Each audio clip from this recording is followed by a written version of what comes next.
Hello, everybody. Now, I'm a great stickler for time, so I'm cutting my talk into 20 minutes instead of 40 minutes.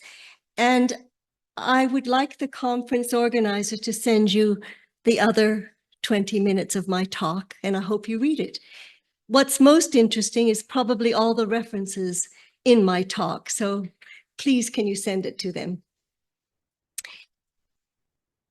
I'm a good complement to Heather's talk because I think if you look at Joyce McDougall, Theatres of the Body, one can see some parent-infant interactions that might also contribute to some of these physical illnesses that might be ameliorated in some ways if we understand the nature of the reciprocal relationship between the infant and the parents. And there's a lot of research, Rudy Shorts in the States, which talks about how actually modifying that reciprocal relationship between parents and the infants has such a big effect on a lot of physical difficulties. And later this afternoon, I'm talking about the neonatal intensive care unit and how that first 6 months influences so much the course of the infant's cognitive, psychological, and physical health. So just put the psyche in it as well, and that's what I'm doing here. So I'm going to now read my script for you in the back who's putting my script on the screen, the silent screen. So in 1965, Renee Spitz, who was a psychiatrist and psychoanalyst, started working with infants in hospitals, and he highlighted the importance of emotional care and early relationships in the healthy development of infants.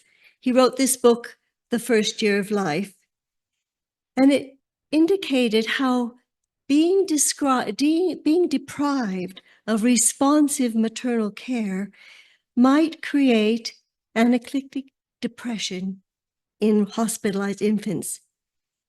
And he discovered that infants who only received medical attention and not attuned responsive caregiving actually died. And in the orphanages, they become cognitively impaired when they just get physical care. So in the 1940s to the 1960s, also parents were excluded from being in the hospital next to their hospitalized infants. Also, at the same time, in UK societies, there were a lot of conflicts in schools and hospitals, which involved bullying, shouting, racism, misogyny, and it also permeated pediatric relationships. And there were inadequately enforced hospital rules against these activities. So we could say these are the ghosts in the hospital's history, and we could link it with Selma Freyberg's seminal article called Ghost in the Nursery. Lack of respect and care of medical team clinicians can be handed down as ghosts from generations of senior medical staff to junior medical staff, from senior sisters to junior nurses, from unavailable parents to their hospitalized children. So these are all ghosts, I hope, from the past, involving lack of respect for the needs of both the hospital infants, but also for the pediatric team. And these create ruptured emotional links, which damage both the infants, but also the clinicians. Well, it's 2024, and the pediatric wards in many places have been significantly transformed. And we could say there are now angels in the hospital.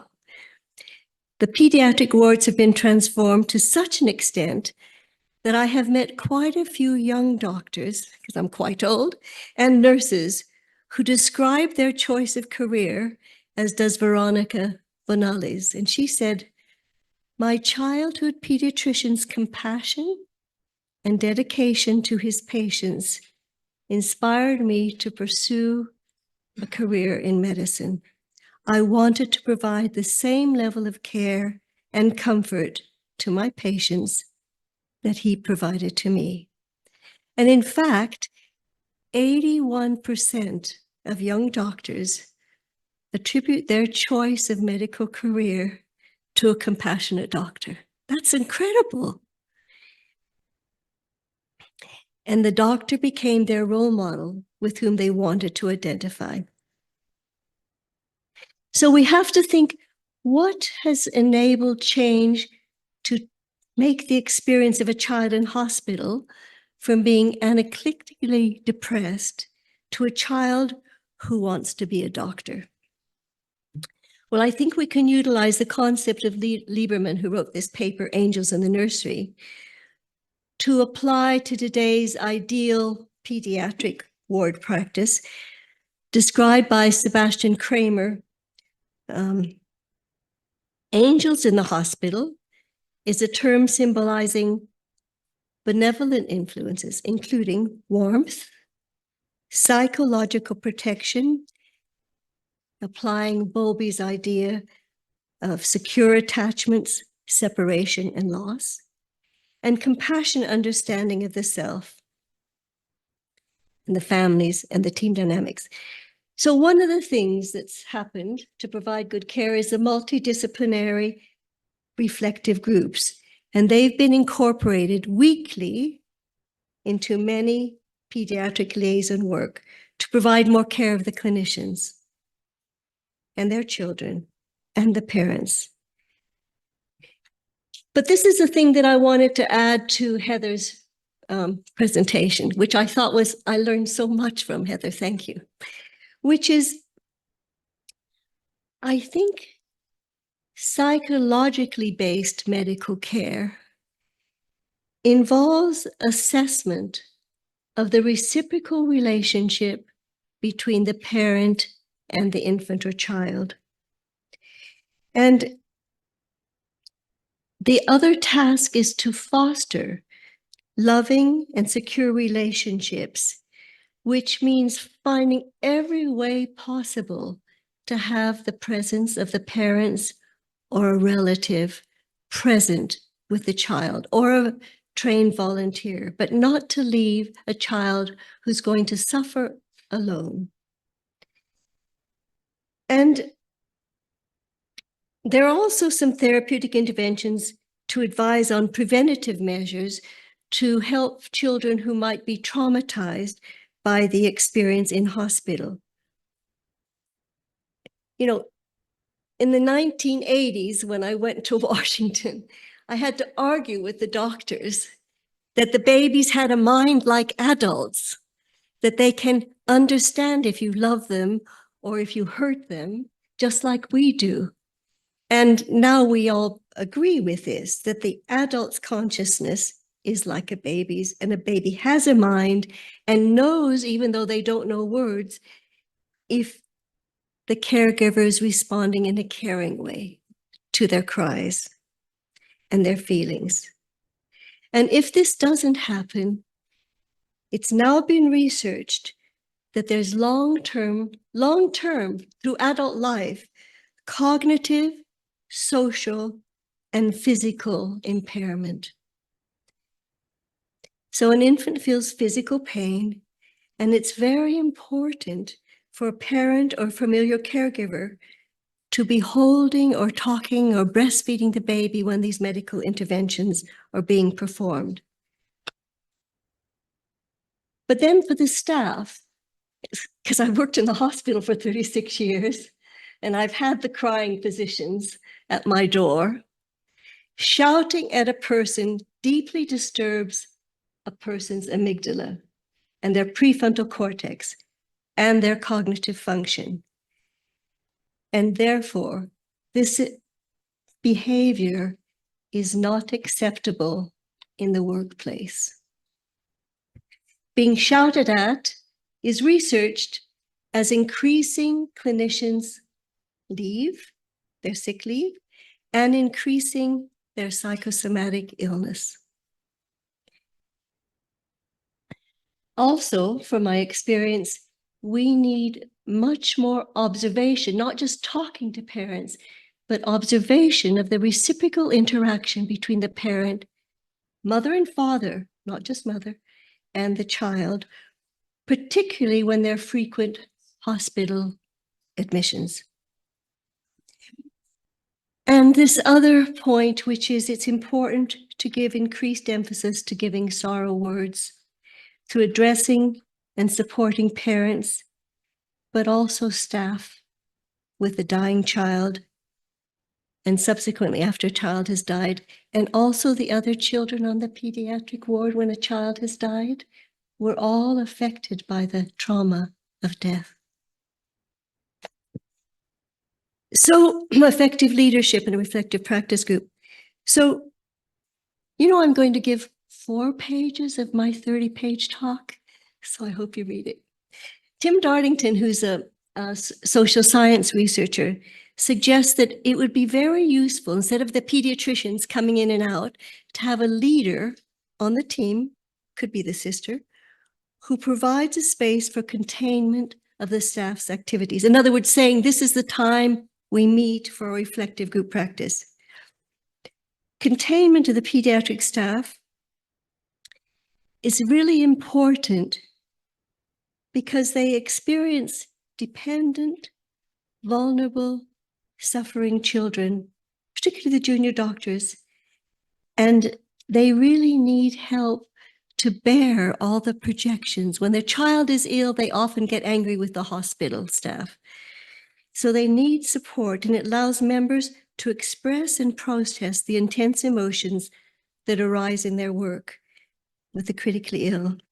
So what I'm saying is, if one, instead of having just pediatricians rushing in and out of the ward, if you create a cohesive group on the pediatric ward, you can create more stability, less sick leave, a sense of safety, and the pediatric members are going to function well with each other because they're not so stressed by taking these projections, and they can keep a professional and not a rushed stance to function effectively despite all these pressures of parents with very ill children. So there's this psychiatrist, Sebastian Kramer, who talks about an effective pediatric liaison. And what he says is, he thinks that there should be a policy in which the psychiatric team and the pediatric team are right near each other. They should be integrated. And at Great Ormond Street Hospital, there's a specific staff clinician who's attached to each specific ward and meets them every week and during the week if there's some referrals, so that there's a presence of a mental health team professional, and it improves understanding of observations of the unhelpful interactions, as well as the very helpful family interactions. So what we're trying to do in psychology and psychotherapy is to start looking at and talking about to parents what is helpful in their interactions with the child, not just looking at the pathology, but also try to help the staff to observe the interaction in detail, the here and now moment, and look at what is unhelpful between the couple who have the child in hospital, because an ill child promotes couple conflicts, it destabilizes them, and also between the child and the parents. So noticing the family interaction, the angels in the nursery, and striving to improve unhelpful family functioning, the ghosts, can certainly improve the child's recovery process, researched as a child's future physical and emotional well-being.